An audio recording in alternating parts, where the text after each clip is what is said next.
Hello, traders. Lance Ippolito here, coming to you live from Hurricane Irma here in Tampa, Florida. It's Sunday night before it hits, or it's actually hitting right now. But let's get started here with some charts.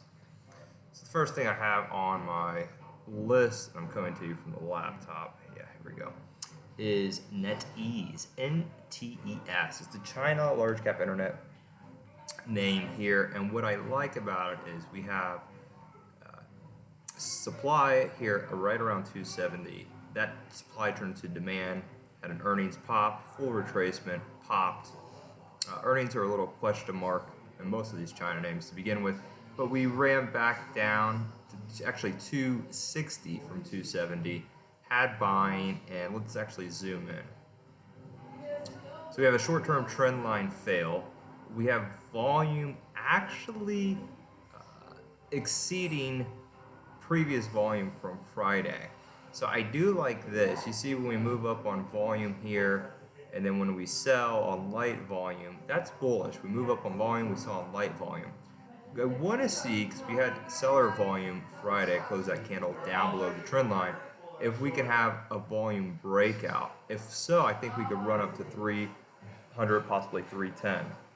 But look for this volume to elevate on Monday if we start breaking out there. A couple other names I like, Biotech specifically, Fold. They have data upcoming, large call buy in that name.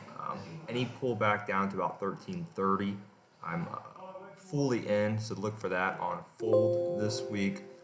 Also, BCRX, another biotech name. I think this name has a lot of room to run because we had a volume breakout. We had a slight pullback Friday, but you just don't have volume like this for no reason. Any move over 6, the shorts have to run, and I think we could trade back up to 8 easy, and then possibly up to about 11, 12. A couple other things, you're probably going to think I'm crazy for liking, are financials. Financials are right at the line in the sand here. A lot of negative selling in financials we saw recently. Nobody likes them. That's why I like them. XLF pulling back into this supply level, which that supply now turns into demand. So I think we could rally in the financials. A couple names that stick out as Wells Fargo's been beaten up. I would look for a bounce there, and Citigroup too. I would look for a possible move back there in Citigroup. Any price at 65, I look to get long there in Citigroup. Also too is chat a little bit on Microcaps. I guess it won't pull it up. Yeah, there we go. Microcaps still look good. Micron looks amazing. This is a 1-2 triple top up here on Micron, and volume is picking up. So we just made a new high on a Micron, slight pullback. Look for Micron to continue to rally, and also let's pull up. Nobody likes right now Tesla.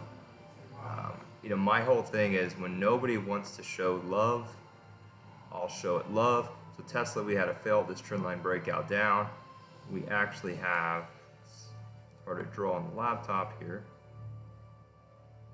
If we can extend that, there we go. An extension here to Tesla to 320, we should bounce.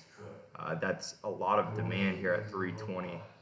I look for Tesla, if we do just continue to rip open Monday, we're not going to get that 320 demand level, but we could have a trend line buy breakout here right around 342, and then if we cross above 355, it's 387 without a question. So a couple of things I'm looking at. There's more just on the laptop, and I don't have everything with me, but that is it. There's a lot of biotech names with news, so look for some odd trades upcoming. AARSY that got halted. This name should continue to run. A lot of people have been messaging me about NLNK. Worst thing to do is short these names. Massive volume. They can move up another 10, 20%. Like this name, up $4. It went from 7 to 17 in a couple days. So we're in a bull market, and for the metal lovers out there, I know there's a lot of them. I may be taking the downside move in the metals. I think the metals continue to start selling off after this run up. A lot of people are going to be disappointed in the metals, so looking for possible GDX, GLD plays to the downside as well. Contrarian week, that's the thing. Thanks everyone.